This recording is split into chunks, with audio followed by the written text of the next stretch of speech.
All right.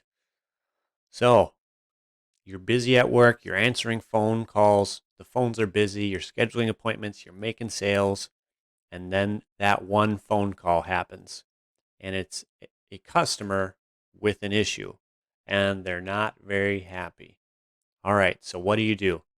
Is it your responsibility to make it better for the customer? Are you supposed to escalate it to a manager? Do you replace the thing we broke or do you send them a refund? What's the process? That we're going to make perfectly clear in this next video. All right, so let's first talk about some keys to success here. Now, remember that our end goal is great customer service. Now, to provide great customer service means sometimes we have to fix our mistakes because we are human. We are going to make mistakes. All right. Now, most of the time, customers are very understanding. This helps a lot because our technicians are actually very polite.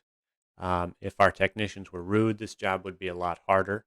But because they're very polite, most of the people that call in with an issue, they're almost apologetic. They're like, he was very polite, but he missed this window, or I just wasn't real happy. There were some streaks in some places. That's no problem. We can resolve that for them. All right. Now, some keys to success. You need to listen and fact find.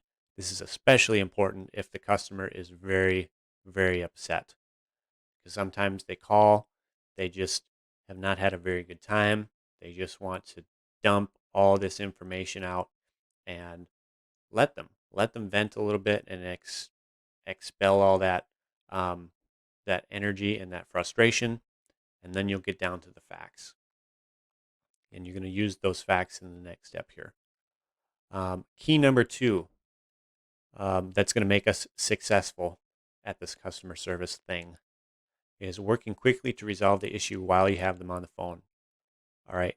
We want to empower all of our admin staff. Anyone answering phones for Kahuna window cleaning needs to be able to follow these steps and resolve issues quickly. Nothing is worse. This especially happens with large companies. Nothing is worse when you get put on hold and then you're told you're going to get a call back from the manager. And then you're told you have to go online and fill out a form. It's just aggravating. And it makes a simple problem so much worse for the customer. All right. So we're going to work quickly to resolve the issue. Now, on occasion, you will need to escalate the issue. I totally get that. Now, in this video, we're going to find out when exactly to escalate the issue and when to solve it on your own. If you do need to escalate an issue, you need to give the customer a time frame to expect a return call or a resolution. You need to give the customer a time frame to expect a call back from yourself or the manager and when to expect a resolution.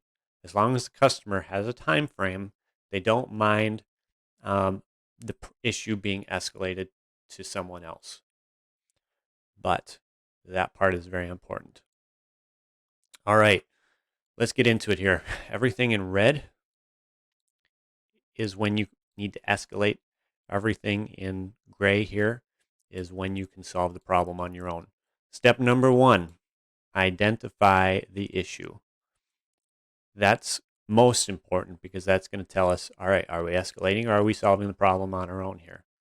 Problem number one can be damaged or broken property, stolen property, or missing property. Missed or skipped work. This is a window that just got missed, or maybe a screen got missed, or we forgot to put it back, or something like that. Subpar, poorly performed work. These are windows that wasn't missed, but just not done very well. There's some streaks, or there's some runs, or something like that. Equipment was left or forgotten.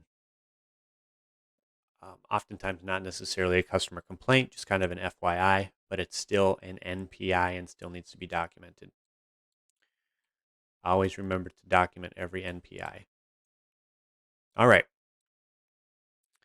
Let's talk about damaged or broken property. Most commonly, these are going to be things like bent screens,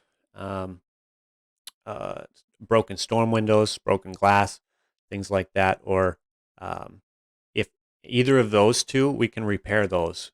So it's important to get a manager or the technician out there to pick up the frame or the screen. If they can put it on their front step, we can swing by, we can pick it up, we can have it replaced, and we can drop it back off for them. Usually we can install it if they're home.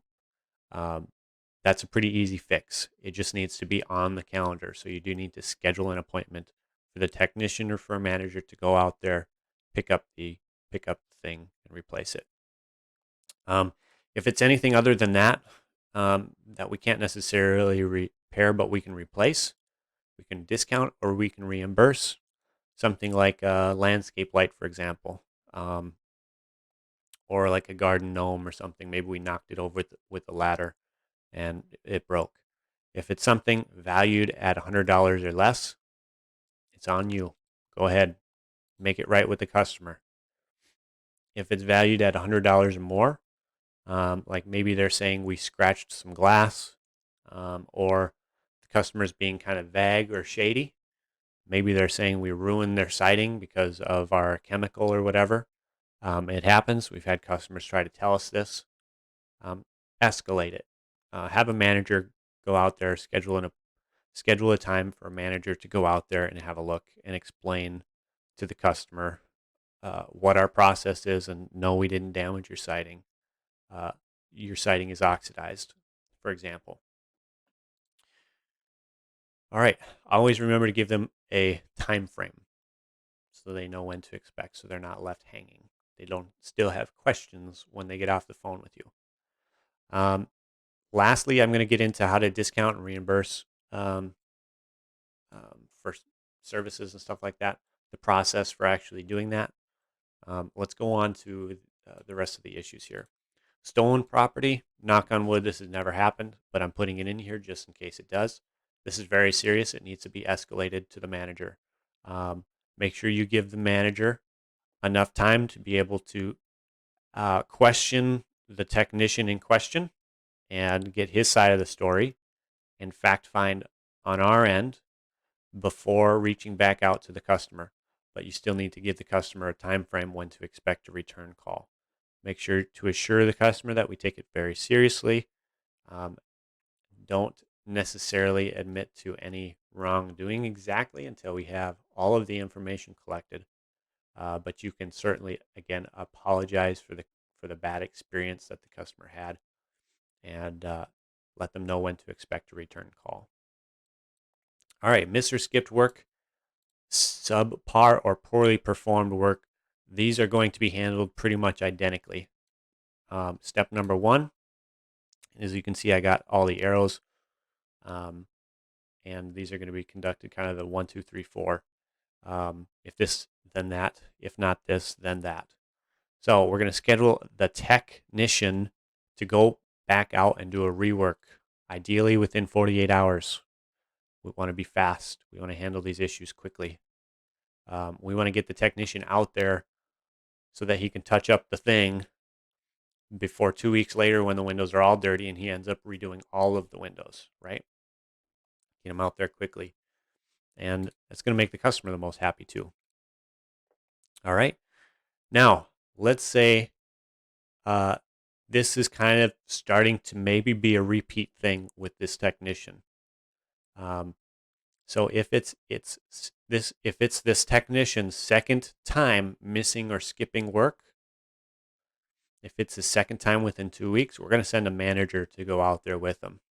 And that manager will be able to point out the issues and make sure that the technician is able to see what's going on.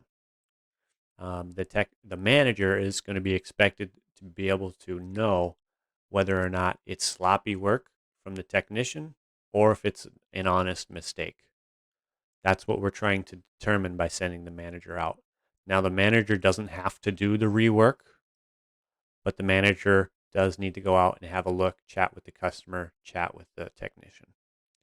Let's say the manager and the technician schedules just don't line up. Like, we cannot make it work. We cannot. There's no way. The technician, the manager on vacation or something like that. Then just send the manager. All right. Now, let's This doesn't happen very often, but every once in a while the customer, either for whatever reason, they're so upset that they just don't want to deal with us anymore. Then we can give them a discount of 10 to 20%, depending. And you could, honestly, you can up this depending on how bad you think it is, but use your best judgment. Don't get taken advantage of by a customer, but we want to find a solution that works for them. Now, if they're not happy with any of these solutions, then you can escalate it to the manager. Subpar and poorly performed work, it's going to be exactly identical. Again, at the very end, discount the service. Again, I'll just read through these again. Tech, send the tech out there. If this is kind of a repeat thing for the technician, send the manager and the technician out. If the manager and technician, their schedules just really don't align, it's absolutely impossible to make it work. Then schedule the manager to go out there in place of the technician. If they don't like that, they don't want any more people out there, schedule or give them a discount or reimbursement. If that doesn't work, then you can escalate it to the manager, and the manager will make a judgment call. All right. Equipment left and forgotten. This is pretty dang simple. Send the technician out there to go pick up his stuff, and make sure that technician learns a lesson from having to drive all the way out there to pick up his tool that he left. Now, if the piece of equipment is like a piece of towel or steel wool or something like that, I'm not that worried. If it's a bucket with soap, yeah, we'll probably send the technician back out there, but not for towels and not for like steel wool. Just ask the customer to kindly dispose of it or reuse it, whatever they choose. All right, I'm doing halfway decent. I've got 3 minutes left here. All right, discount, reimburse, the discount and reimbursement process here. Reimbursing money. This is if the customer's already paid and then the issue comes up. The customer's paid by card. We can reimburse them using authorized.net. That's our merchant training, our merchant processing. Probably by the time you're seeing this, we should have an authorized.net training video, which you can watch, which would show you how to reimburse the customer that way. The customer is paid by check. We're going to issue them a check for the replacement cost. And that you can send to Jen Holman. You can reach her on Voxer. Send her the name of the customer, the amount, their address, etc. And she can issue them a check. Make sure you're communicating everything that you're doing with the customer and when to expect the check, when to expect the reimbursement, etc. Discounting services for damaged property. All right. This is if they haven't paid yet. We're just going to take it off their bill. All right. So to do that, you have to convert the invoice back to a work order. You have to add a line item. This is a very important part. Make sure you're adding the line item called customer service discount, or the quick code is CSD for customer service discount.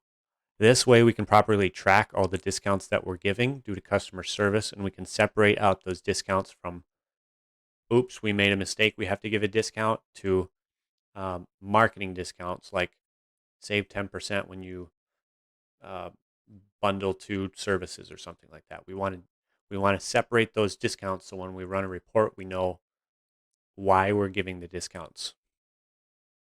All right. Replace if we can be located on the, okay. So if it's a broken item, we can find it online and you have a company card, just buy it, send it right to the customer's address. If you don't have a card but you've got the link, send the link to a manager, have that manager purchase the item and ship it to the customer's address. With the exception of screens and storm windows, we can replace. In that case, you just send the manager out there to go pick them up. All right. And I'm just under 15 minutes, which was my goal. Great. I feel good about this one. All right. Have a good day.